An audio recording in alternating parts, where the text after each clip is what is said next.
দারুণ জায়গাটা এটা।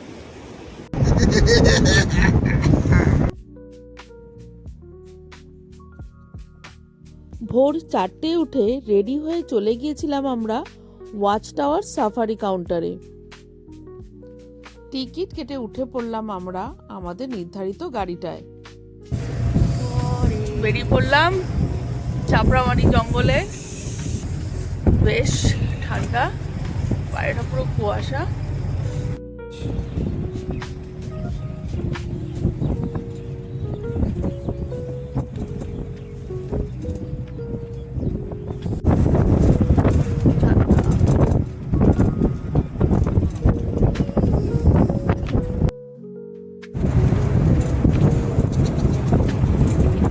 কুয়াশা আর কুয়াশা।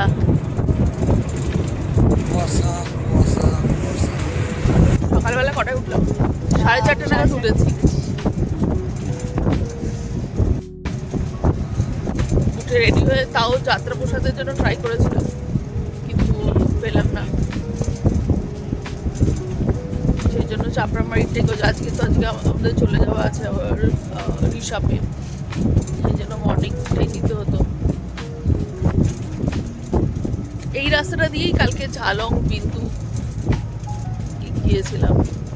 এটা হলো চাপড়ামারি জঙ্গলে।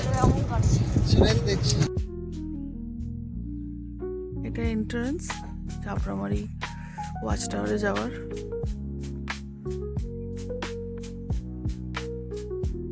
কত জবা ফুল, মানে কাছে জবা ফুলই নেই।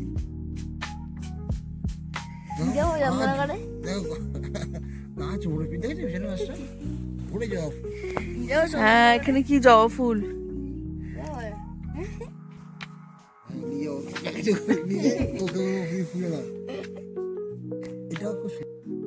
হ্যাঁ, হরিণ দেখতে পেলাম।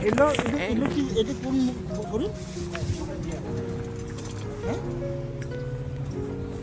এই দেখো আরেকটা স্পটেড। এই যে এই জঙ্গলের মধ্যে ঢুকে গেল। হ্যাঁ, ও আস্তে আস্তে হাঁটতে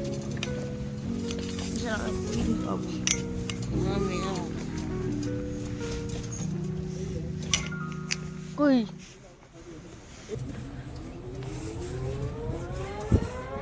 এইটাই, এই সামনের ওয়াচ টাওয়ারটা এটা? আচ্ছা,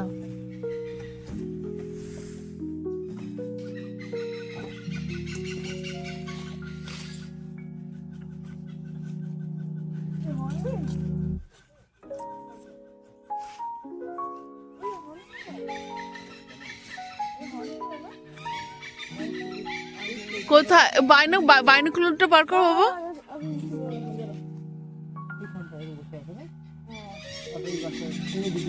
ওই তো উঠছে উঠছে উঠছে উঠছে।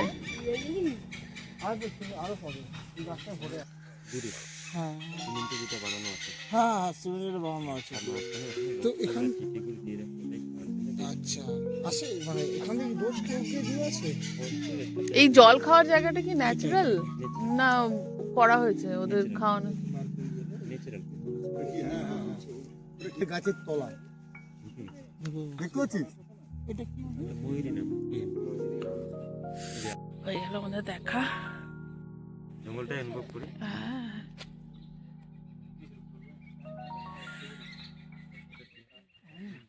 সকালবেলা সূর্যের আলোটা পড়ে জঙ্গলটা ভীষণ সুন্দর লাগছে। এই আমাদের গাড়ি যা ঢুকে গেল। ওই যে ভিতরে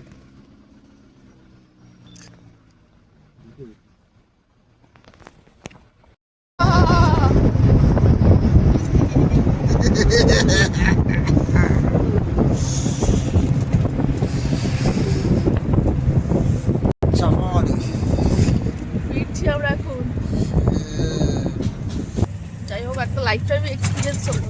লাইফ টাইম, এই তো আমার লাইফ শুরু হলো। শুরু হলো হয় এখন তোমার টাইম হয়ে গেল। লাইফ তো শুরু হয়েছে আমাদের বহু। আর তাই কি বলবো, বউর কি হয়েছে? তোমার টাইম হয়ে গেছে। সাফারিতে হাতি, বাইসন বা গন্ডারের দেখা না পেলেও প্রথমবার জঙ্গলের সেই নিঃশব্দ রহস্যময় অনুভূতিটা আমাদের মনটা ভরে দিয়েছিল। এই সুন্দর অভিজ্ঞতা সঙ্গী করে ফিরে এলাম রিসর্টে। ফ্রেশ হয়ে এবার রওনা দেব ঋষভের পথে। Hi, we have left this Kurumara and we are on the way to Rishab. Bye, see you there. Golden চাঁদ উঠলে গোল্ডেন স্লিপিং করতে হয়। তুমি তো রাত 6:30 সময় ঘুমাচ্ছিলে, বেটা ঘুমিয়েছিলে। এখানে তো দেখো আমি। আচ্ছা, আপনি কি গার্ডেনে ছবি তুলবেন? হ্যাঁ হ্যাঁ হ্যাঁ হ্যাঁ ভালো পাবেন। এই যে এই গ্যাপটা আচ্ছা তুলবেন, এই গ্যাপটা। হ্যাঁ হ্যাঁ হ্যাঁ এখানে নামিয়ে দিন।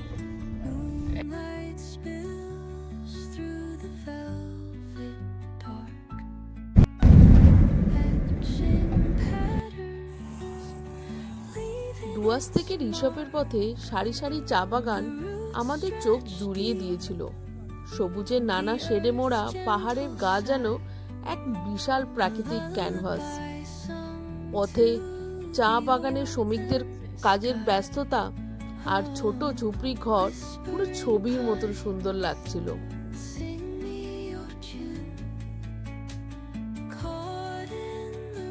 যাওয়ার পথে চা আর মোমোর ছোট্ট একটা ব্রেক নিয়েছিলাম। ঠান্ডা হাওয়ার মধ্যে গরম চা আর ধোঁয়া ওঠা মোমোর স্বাদই যেন ছিল আলাদা। আর তখনই হলো সারপ্রাইজ। হঠাৎ দেখা হয়ে গেল অতি পরিচিত মুখ বাবলুদার সঙ্গে। Be careful on that part. হ্যাঁ ভালো করে বলুন। আচ্ছা নামার সময় আস্তে আস্তে সন্ধ্যের পর থেকে না দিনের বেলা অনেক ঘটনা ঘটে সারা বছর। না ওখানে হয়তো সন্ধ্যে হলে ওদের কাউকে লোকে নিয়ে যেতাম, একা 3 জন মিলে যেতাম না। তো এ কি বলছে, কি মূর্তিতে দাঁড়িয়ে উল্টো দিকে অন্ধকার থেকে হয়ে গেছে। যে বাবা এত অন্ধকার থাকবে ওপরে কি রে? আমরা অজানাকে ভয় পাই। জেনে নিলে আর ভয় থাকে। ম্যানেজমেন্টটা জানতে হবে, তাই তো? নিয়ে কালকে তারপরে ওই করেই প্ল্যান চেঞ্জ। বাবা তাহলে দিনের বেলা ঘুরে আসবো, এখন চ তাই চ। মানে ঘুরে বাদবাসিং করবো, গঙ্গা দেখবো, চলে আসবো। ভয় ঢুকে গেছে কি জানে। সোনারে আবার ক্যাম্প করতে এসেছিল, একটা রাত ছিল ওদের, মানে ইয়েতে ছিল, সার্ভাইভাল ছিল। সার্ভাইভাল ট্রেনিং এ। হ্যাঁ ওটায় গিয়ে তো এই অবস্থা, এমন ভয় পেয়ে গেছে। না না, তাও তো ওদের রুমের মধ্যে দিয়েছিল, আমাদের টেন্টের মধ্যে দিয়েছিল। আমরা বড়রা, বাচ্চারা রুমের মধ্যে ছিল। আচ্ছা নিজে তো ন্যাচারাল ব্যাপার এবং ওদের বয়সী সবার মধ্যে না আসলে ওরা কি মানে লেপার থাকে, ওই লেপারেরই ভয় আমার। এটা কিন্তু ঝাল আছে বাবা। হ্যাঁ অনেক এগিয়ে। ভারতবর্ষের প্রথম আর্টিফিশিয়াল রকটা চন্দননগর। হ্যাঁ ওটা এখনো বানানো আছে রেডিমেডে, প্রথম শুটিং ক্লাব চন্দননগর। ওটা বানানো আছে। ওটা এখনো প্র্যাকটিস চলে, এখনো সপ্তাহে রীতিমতো প্র্যাকটিস চলে। অনেক মাউন্টেনিয়ার তৈরি হয়েছে। ইয়ে তো ওখানটা আমাদের পিয়ালি, জানি না আবার আওয়াজ শোনা যাচ্ছে কি না। এখান থেকে একটা কি সুন্দর ঝর্ণার মতন পড়েছে।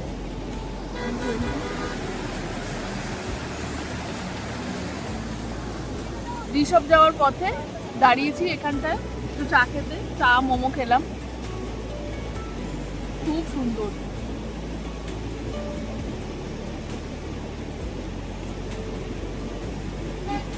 দারুণ জায়গাটা এটা।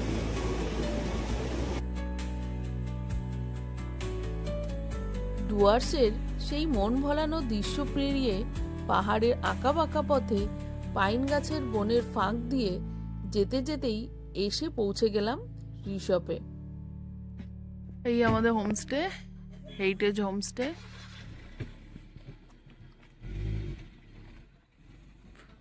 আমাদের দুদিনের আস্তানা। Good evening. আজকে আমরা একটা জিনিস দেখাচ্ছি সায়েন্সের। এটা দেখছি, এটা লেন্সটা ছিলাম ডুয়ার্সে, এটা চ্যাপটা এরকম ছিল। হ্যাঁ, এই যে এখন আপার অল্টিটিউডে আসছি দেখো, এটা কিন্তু ফুলছে। এবার যখন আমরা টিফিন দাঁড়াতে নিয়ে যাই, নিয়ে যাবো না কথা হবে না, এখন খেয়ে নেবো। হ্যাঁ, এখন টিফিন দাঁড়াতে যদি নিয়ে যাই তাহলে এটা হচ্ছে, এটা অনেক আরও ফুলবে। এটা টিফিনটা 9,000 ফুটের ওপরে, আর এটা আমার আছে 8,000। তো এটা যেমন সান্দাকফু গেছিলাম 12,000 ফিট ওপরে, ওরা আমি দেখেছিলাম পুরো এমন হয়ে গেছিলো। আর এত অল্টিটিউড বেশি, ওটা না পুরো ফেটে গেছিলো। একটা এই শতাব্দীতে গেছিলাম, এই চিড়ে প্যাকে পুরো ফেটে ব্লাস্ট করে গেছিলো। বাকি দুটো এরকম এত বড় ছিল, জাস্ট এরকম টিপলেই ফেটে এরকম ফুলে গেল কেন? খুলে গেল। এটা সায়েন্স, সায়েন্স। অল্টিটিউড বেড়েছে বলে এমনি দেখবে, এই দেখো এটা প্লেন্স এরকম ছিল, ছিঁড়ে দিয়েছি আর হবে না এটা, এটা ফাটালে কেন? খাবো বলে।